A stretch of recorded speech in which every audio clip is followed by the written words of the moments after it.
Assalamualaikum warahmatullahi wabarakatuh. Perkenalkan, saya Holidasia dengan nomor BP 20 10 11 55 11 01 20. Di sini saya selaku moderator yang akan memimpin jalannya diskusi kita pada pagi hari ini dengan tema pengorganisasian. Sebelum kita memasuki materi presentasi, saya akan memperkenalkan anggota dari kelompok 5, yaitu yang pertama Vesi Nosika Putri dengan nomor BP 20 10 11 55 11 01 16. Selanjutnya Hana Pertiwi dengan nomor BP 20 10 11 55 11 01 18. Dan yang terakhir yaitu Holidasia dengan nomor BP 20 10 11 55 11 01 20. Baiklah, penyampaian materi akan dibacakan oleh anggota kelompok 5. Assalamualaikum warahmatullahi wabarakatuh. Perkenalkan, nama saya Hana Pertiwi dengan nomor BP 20 10 11 55 11 01 18. Saya berasal dari kelompok 5. Saya akan mempresentasikan hasil diskusi kami mengenai pengertian hakikat dan prinsip organisasi. Organisasi secara bahasa berasal dari bahasa Yunani organon yang berarti alat atau instrumen. Secara sederhana, organisasi adalah suatu kerjasama sekelompok orang untuk mencapai tujuan bersama yang diinginkan dan mau terlibat dengan peraturan yang ada. Ada beberapa pendapat para tokoh pendidikan tentang organisasi. Yang pertama, James Demany. Menurut James Demany, organisasi adalah sebagai bentuk suatu perserikatan orang-orang untuk mencapai suatu tujuan bersama. Yang kedua, John de Millet. Menurut John de Millet, organisasi adalah sebagai kerangka struktur di mana pekerjaan dari berbagai orang diselenggarakan untuk mewujudkan suatu tujuan bersama.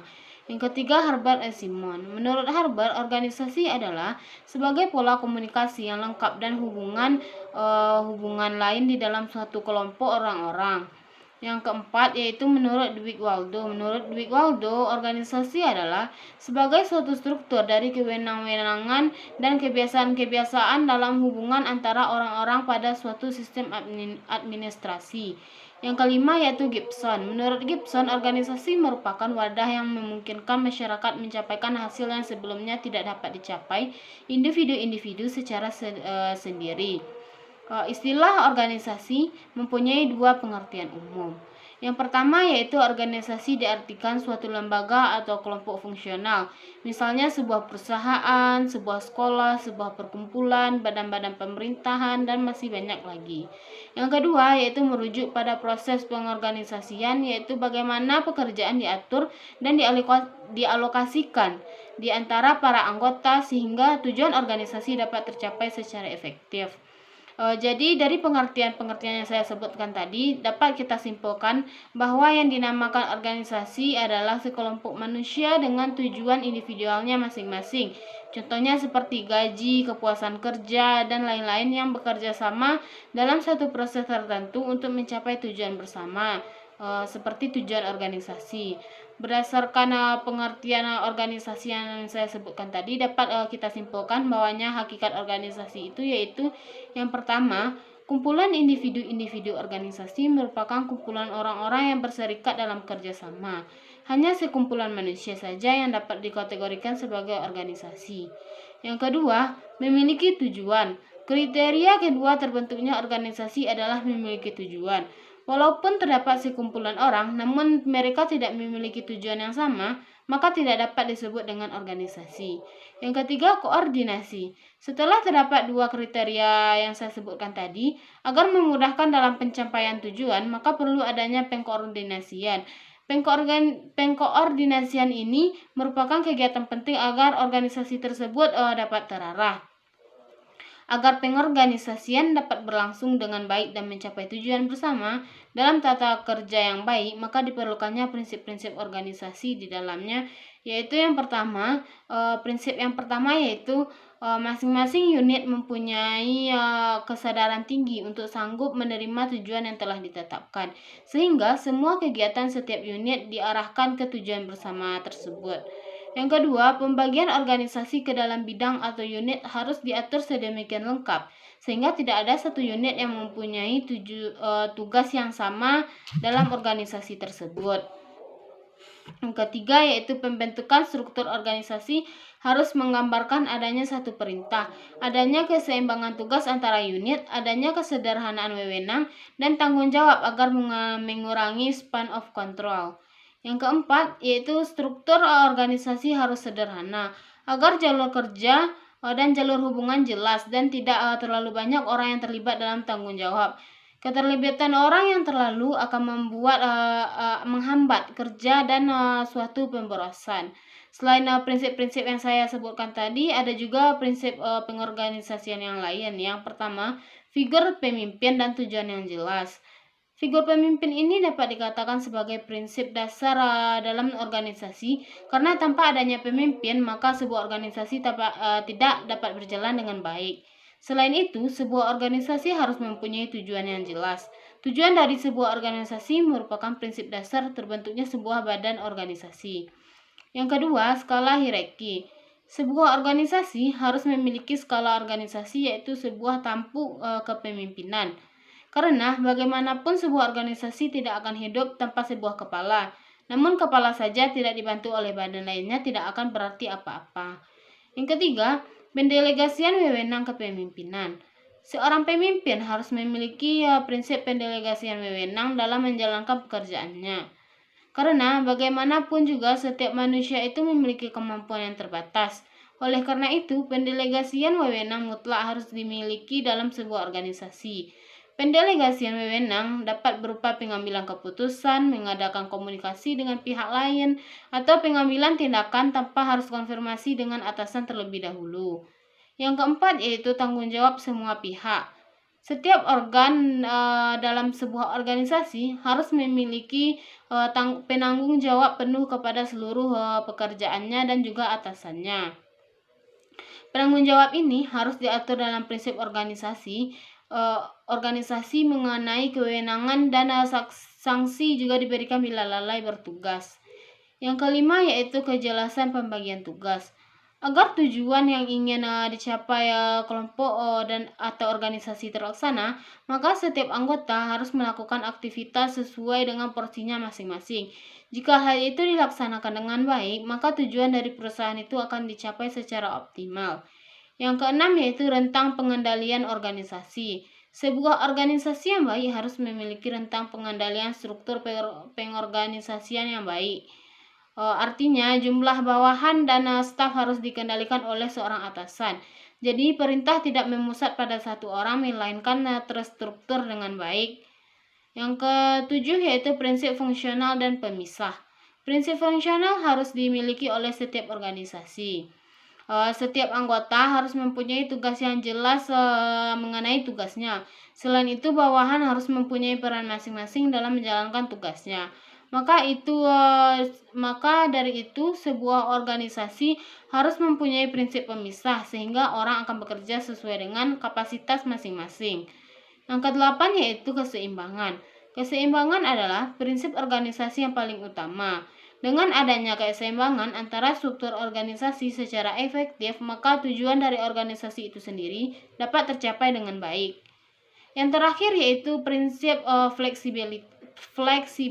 fleksibilitas. Semua organisasi harus mampu mengikuti perkembangan zaman dengan tumbuh, berkembang, dan mengamati perubahan sosial yang terjadi. Karena bagaimanapun pengaruh internal dan eksternal sebuah organisasi. Selanjutnya, organisasi dan rencana kerja. Rencana strategis organisasi merupakan elemen penting dalam pengembangan sebuah lembaga atau organisasi. Hal ini tidak terbatas pada lingkup lembaga yang berorientasi pada kegiatan nirlaba atau kemasyarakatan, tetapi juga pada organisasi berorientasi laba atau keuntungan.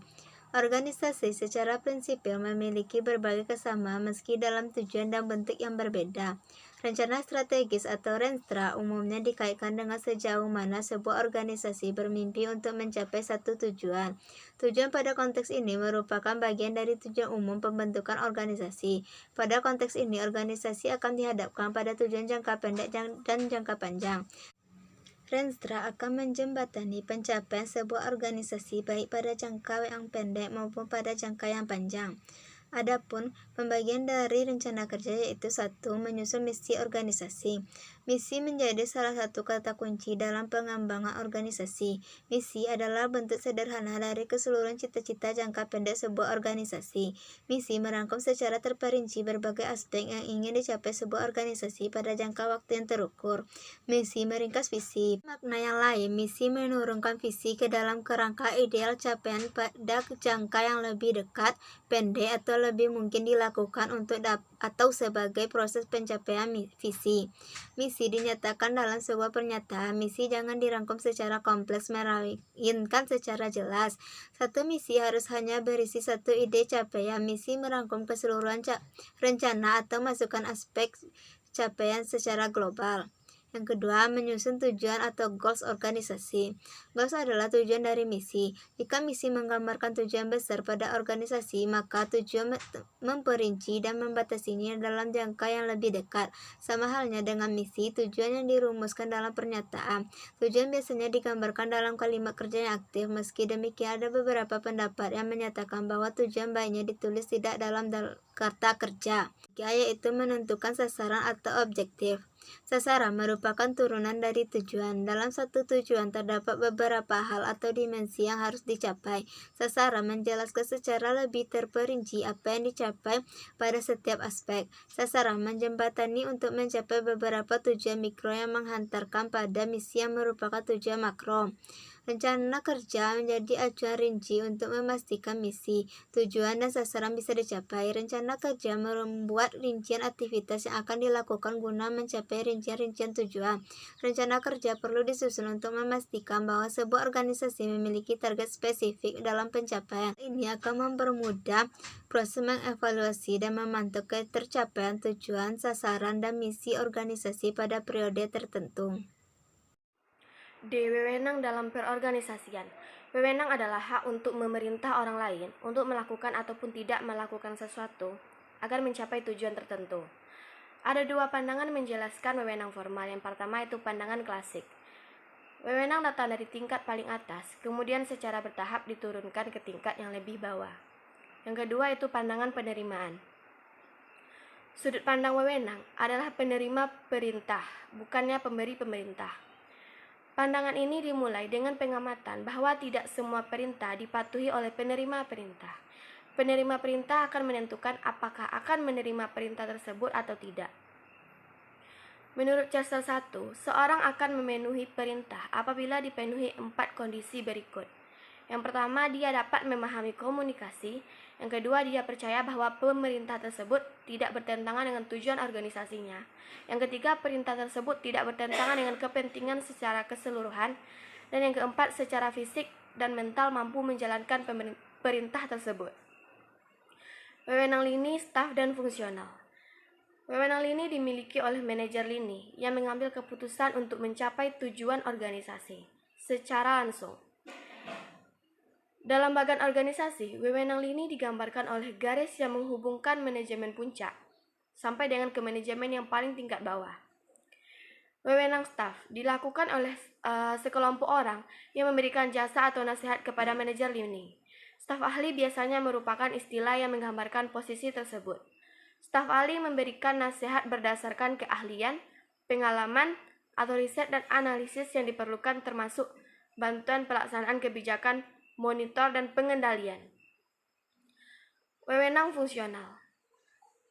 Kadang organisasi mempunyai manajer atau departemen yang mempunyai wewenang fungsional. Fungsi keuangan dan akuntansi sering diberikan wewenang fungsional. E. Penyusunan personal dalam organisasi. Penyusunan personal atau staff atau staffing adalah lanjutan dari kegiatan rekrutmen berupa pengambilan keputusan dalam menerima dan menempatkan tenaga kerja. Oleh karena itu, kegiatan pengaturan staf atau penyusunan staf disebut juga sebagai kegiatan seleksi tenaga kerja. Dengan melaksanakannya secara cermat dan teliti, terutama dalam menerima tenaga kerja baru, diharapkan akan diperoleh tenaga kerja yang mampu berpartisipasi untuk mempermudah dan mempercepat penyelesaian masalah, bukan yang justru selalu membuat masalah dalam perusahaan. Proses seleksi adalah serangkaian langkah kegiatan yang dilakukan untuk memutuskan apakah pelamar diterima atau tidak. Langkah-langkah ini mencakup pemandu kebutuhan kerja pelamar dan organisasi. Dalam banyak departemen personalia, penarikan dan seleksi digabungkan dan disebut employment function. Proses seleksi adalah pusat manajemen personalia, analisis jabatan, perencanaan sumber daya manusia, dan penarikan dilakukan, terutama untuk membantu seleksi personalia. Baik, itulah hasil diskusi kita pada pagi hari ini. Terlebih dan kurang kami mohon maaf. Saya akhiri dengan Assalamualaikum warahmatullahi wabarakatuh.